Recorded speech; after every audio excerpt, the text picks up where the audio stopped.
इथला 5 नंबर प्रभाग आहे ना, तिथं आमचा अतिशय मजबूत नेता होता आहे अजित गव्हाणे. तेव्हा का टाळ्या वाजवत आहेत. पण गडी यावेळेस म्हणला नाही दादा, मी आता विधानसभेला उभं राहिलेलो, आता मी खाली कसा येऊ, मी आता खाली येऊ शकत नाही.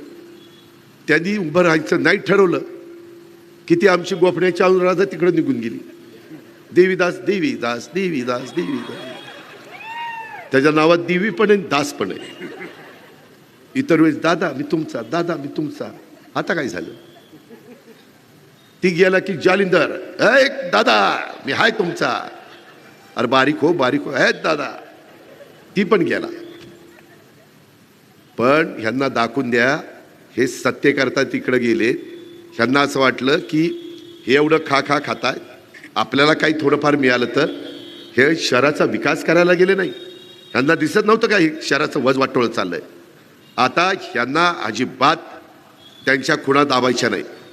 आता दाबायचं ते घड्याळ दाबायचंय आणि ह्यांना दाखवायचंय तुम्ही राष्ट्रवादी काँग्रेस पक्षाला सोडलं ना, आम्ही तुम्हाला सोडलं. तुम्ही राष्ट्रवादीमध्ये होता म्हणून आम्ही तुमच्या पाठीशी होतो. हे तुम्ही उद्याच्या 15 तारखेला त्या ठिकाणी दाखवायचंय.